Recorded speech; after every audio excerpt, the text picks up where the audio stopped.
नमस्कार बच्चों, कैसे हो आप सब। तो उम्मीद करता हूं कि आपकी छुट्टी अच्छी बीती होगी। और चलिए, छुट्टियों के बाद पुनः हमारी वर्कशीट आ गई है और आज है क्लास 9 के साइंस की वर्कशीट नंबर 28। बच्चों, आज की वर्कशीट में हम लोग सरल उत्तक पैरेनकाइमा के बारे में जानने वाले हैं। तो लेट्स स्टार्ट। ज्ञान फिर अपने जिज्ञासा दीदी से पूछता है कि विभज्योतक उत्तक द्वारा बनाई गई कोशिकाओं के पौधे में क्या होता है। भाई, ज्ञान के पास बहुत सारे डाउट्स होते हैं और इसके डाउट्स को इसकी दीदी क्लियर करती है। तो चलिए हम लोग भी अपना डाउट्स क्लियर करते हैं। और हमारा डाउट्स आज ये है कि विभज्योतक उत्तक द्वारा बनाई गई कोशिकाओं का पौधे में क्या होता है। तो इसकी दीदी कह रही है कि ज्ञान विभज्योतक उत्तक द्वारा बनाई गई कुछ कोशिकाएं एक विशेष विभाजन प्रक्रिया के बाद धीरे धीरे विभाजित होने की योग्यता खो देती है। मतलब कि पहले तो इनका विभाजन होता है, लेकिन फिर धीरे धीरे कुछ विभाजनों के बाद इनका विभाजन होना बंद हो जाता है और ये कोशिकाएं एक विशिष्ट प्रक्रिया जिसे विभेदीकरण कहते हैं के द्वारा अस्थायी उत्तकों का निर्माण करते हैं। और फिर जब इनका विभाजन बंद हो जाता है तो यह एक अस्थायी उत्तक का निर्माण कर लेती हैं और वह बहुत लंबे समय तक बना रहता है। यही विभेदीकरण कहलाता है। किसी कोशिका को विशिष्ट कार्य करने के लिए अस्थायी रूप और आकार लेने की क्रिया विभेदीकरण कहलाती है। मतलब कि अगर कोई कोशिका कोई विशिष्ट कार्य करने के लिए अस्थायी रूप लेती है तो इस अस्थायी रूप लेने की क्रिया विभेदीकरण कहलाती है। और इसके कारण एक सामान्य कोशिका अलग अलग आकृति आकार पाकर विशिष्ट कार्य करने के लिए उत्तक निर्माण करती है और इस प्रकार पादपों में अस्थायी उत्तकों का निर्माण होता है। तो हमने समझ लिया कि अस्थायी उत्तक क्या होता है। अस्थायी उत्तक दो प्रकार के होते हैं। तो एक निश्चित कार्य करने के लिए जब किसी निश्चित उत्तक का निर्माण होता है तो उसे अस्थायी उत्तक कहते हैं। ये अस्थायी उत्तक दो प्रकार के होते हैं, सरल अस्थायी उत्तक और जटिल अस्थायी उत्तक। सरल मतलब सिंपल और जटिल मतलब जिनकी बनावट जटिल हो और बनावट क्लिष्ट हो उसको जटिल बोलते हैं। तो सरल अस्थायी उत्तक वह उत्तक जिसमें एक ही प्रकार की कोशिकाएं सम्मिलित होती हैं उनको सरल अस्थायी उत्तक कहते हैं। और जटिल अस्थायी उत्तक वह उत्तक जिसमें विभिन्न प्रकार की कोशिकाएं सम्मिलित होती हैं उसे जटिल अस्थायी उत्तक कहते हैं। जैसे कि आप यहां देख लीजिए, सरल अस्थायी उत्तक तीन प्रकार के होते हैं, पैरेनकाइमा, कॉलेनकाइमा और एस्क्लेरेनकाइमा।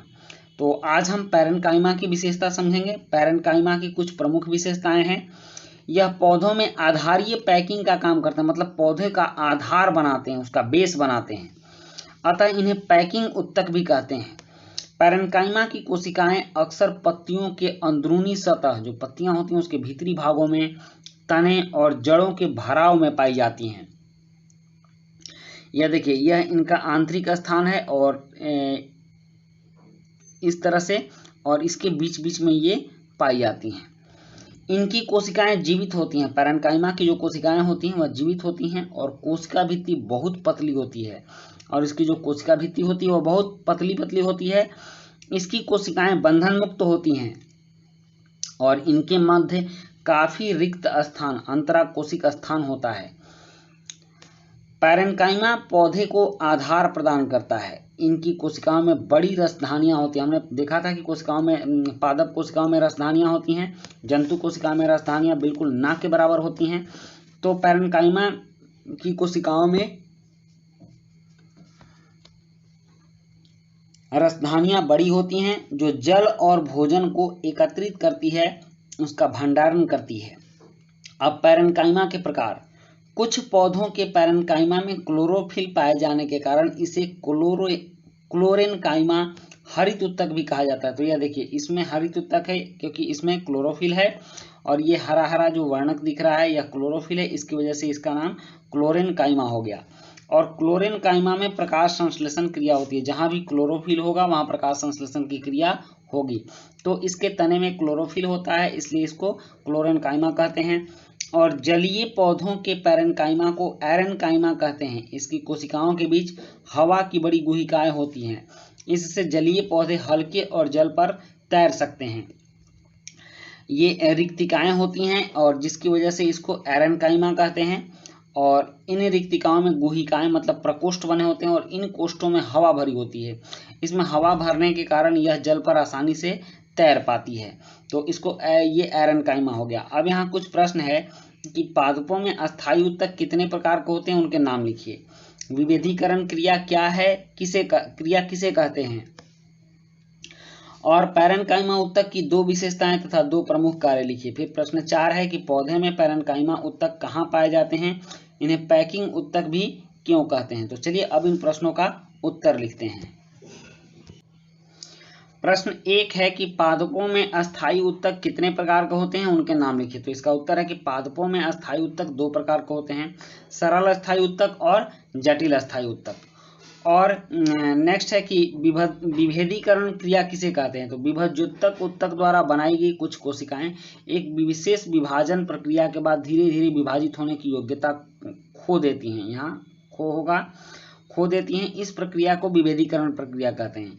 या फिर आप एक लाइन में लिखना चाहेंगे तो आप लिखेंगे कि किसी कोशिका को विशिष्ट कार्य करने के लिए अस्थायी रूप और आकार लेने की क्रिया विभेदीकरण कहलाती है। इसको आप ऐसे भी लिख सकते हैं, किसी कोशिका को विशिष्ट कार्य करने के लिए अस्थायी रूप और आकार लेने की क्रिया विभेदीकरण कहलाती है। दोनों आंसर इसका होगा। और उसके बाद प्रश्न 3 है कि पैरेनकाइमा ऊतक की दो विशेषताएं तथा दो प्रमुख कार्य लिखिए।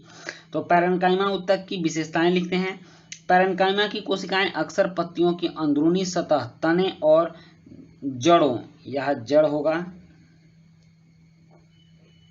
जड़ों के भराव में पाई जाती हैं और इनकी कोशिकाएं बंधन मुक्त होती हैं। ये दो विशेषताएं हो गई। और इसके बाद है पैरेनकाइमा ऊतक के दो प्रमुख कार्य। तो पैरेनकाइमा ऊतक के दो प्रमुख कार्य हो गए, ये पौधों में आधार पैकिंग का काम करते हैं और पैरेनकाइमा जल और भोजन को एकत्रित करती है। फिर प्रश्न 4 है कि पौधे में पैरेनकाइमा ऊतक कहाँ पाए जाते हैं, इन्हें पैकिंग ऊतक भी क्यों कहते हैं। तो इसका उत्तर है कि पौधे में पैरेनकाइमा ऊतक पत्तियों की अंदरूनी सतह, तने और जड़ों के भराव में पाए जाते हैं। यह पौधे में आधार पैकिंग का काम करते हैं, अतः इन्हें पैकिंग ऊतक भी कहते हैं। तो बच्चों ये थी हमारी आज की साइंस की वर्कशीट नंबर 28 और ये वर्कशीट समाप्त होती है। अगर आपको वीडियो अच्छी लगती है तो आप कम से कम एक लाइक और सब्सक्राइब नहीं किया तो सब्सक्राइब भी कीजिए और कुछ कमेंट भी कीजिए। तो मिलते हैं नेक्स्ट वीडियो में। Thank you.